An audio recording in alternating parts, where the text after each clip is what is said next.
Loss பண்ணுறதுக்கும் நம்ம அதை கெயின் பண்ணுறதுக்கும் எவ்வளோ பர்சன்டேஜ் டிஃப்ரென்ஸ் இருக்குது.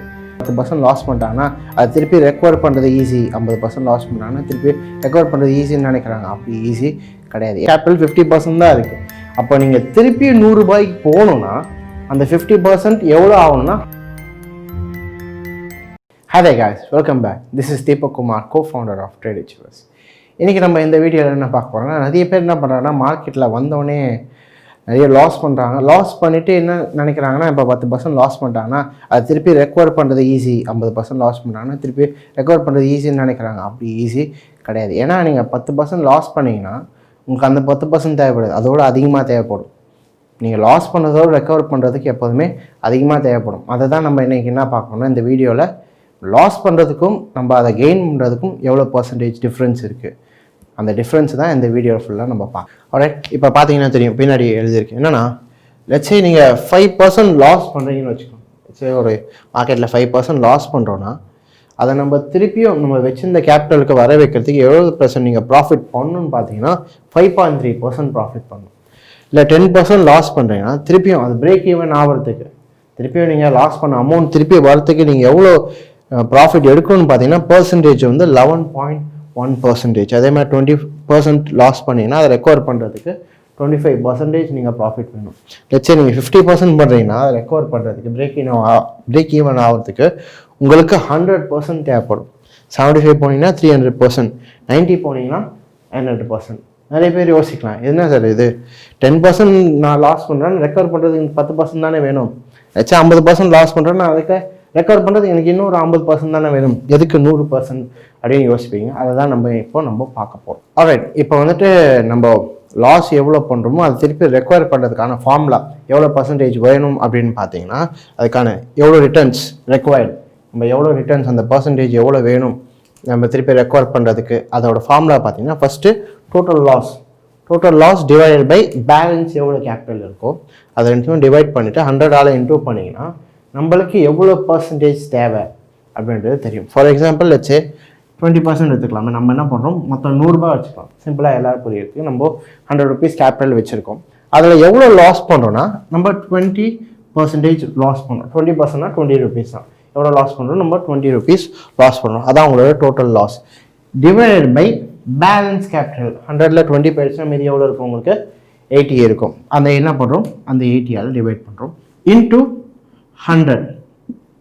இப்போ நார்மலாக பார்த்தீங்கன்னா எல்லாரும் நினைப்பாங்க 20% லாஸ் பண்ணால் 20% தான் கெயின் பண்ணணும்னு நினைப்பாங்க. ஆனால் எங்கே பார்க்கும்போது தெரியும், ஆனால் 0 கேன்சல் ஆகிடும். இது 1, இது 4 டிவைட் பை 100 எவ்வளோ வருது உங்களுக்கு, 25. 1 into 25 எவ்வளோ தேவைப்படுது உங்களுக்கு, 25%. எவ்வளோனா நீங்கள் 20% லாஸ் பண்ணுறீங்கன்னா அதை கெயின் பண்ணுறதுக்கு உங்களுக்கு எவ்வளோ தேவைப்படுது, 25% தேவைப்படுது. லெட்ஸே லாஸ் 20% தான், அதை கெயின் பண்ணுறதுக்கு உங்களுக்கு 25% தேவைப்படுது.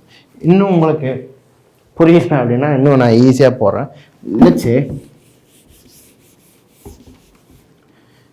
நீங்கள் வந்துட்டு 100 rupees கேபிட்டல், சேம் தான் 100 rupees கேபிட்டல் வச்சுருக்கோம்.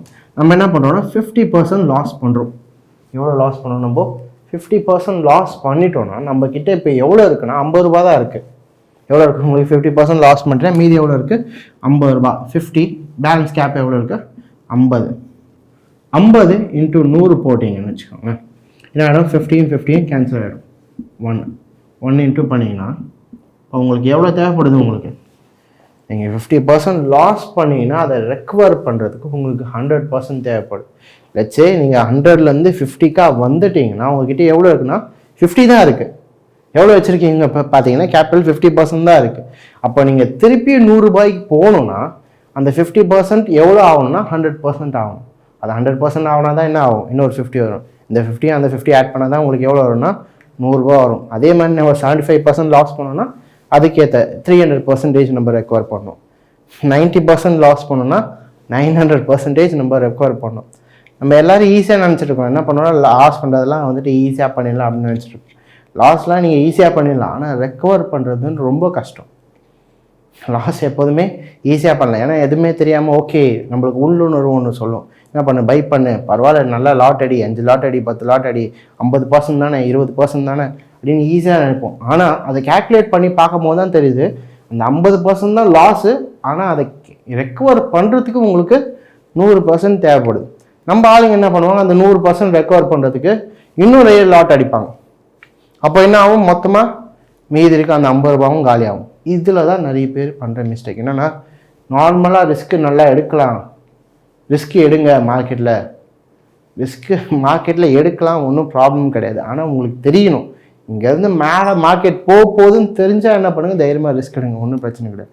அதை நல்லா நோட் பண்ணிக்க. என்னென்னா மார்க்கெட் மேலே தான் போகுதுன்னு தெரிஞ்சு நீங்கள் பை பண்ணிங்கன்னா நீங்கள் யாரும் ரிஸ்க் எடுக்கலை, மார்க்கெட் தெரிஞ்சு போகிறீங்க. அப்போ என்ன கிடையாது, அது ரிஸ்க்கு கிடையாது. தெரியாமல் போகிறவங்களுக்கு தான் ரிஸ்க்கு, தெரிஞ்சு போகிறவங்களுக்கு அது ரிஸ்க்கு கிடையாது. அதனால் மார்க்கெட் நல்லா பழகும் போது என்ன பண்ணிக்கோங்க, மார்க்கெட் மேலே தான் போகும், இல்லை கீழே தான் வரும், அப் ட்ரெண்டில் இருக்கா டவுன் ட்ரெண்டில் இருக்கா, அதை தெரிஞ்சுட்டு அதுக்கப்புறமா இன்வெஸ்ட்மெண்ட் பண்ணுங்கள். இப்போ போகும்போது உங்களுக்கு ரிஸ்க் இருக்காது. இப்போ புரிஞ்சுக்கணும்னு நினைக்கிறேன். என்னென்னா லாஸ் பண்ணுறது எப்போதுமே ஈஸி, அதை ரெக்கவர் பண்ணுறது தான் எப்போதுமே கஷ்டம். அதனால் அடுத்த வாட்டி லாஸ் பண்ணும்போது என்ன பண்ணுவேன், இந்த இது எப்போதுமே யோசிக்கணும். லாஸ் பண்ணுறது எப்போதுமே ஈஸி, ரெக்கவர் பண்ணுறது கஷ்டம். அப்படி இன்னும் நீங்கள் பண்ணணும்னு நினச்சிங்கன்னா அது உங்கள் இஷ்டம். ஆல்ரைட், இந்த வீடியோ உங்களுக்கு பிடிச்சிருக்குன்னு நினைக்கிறேன். இதே மாதிரி வீடியோவில் நான் உங்களை சந்திக்கிறேன். ஆல்ரைட், டேக் கேர், பாய்.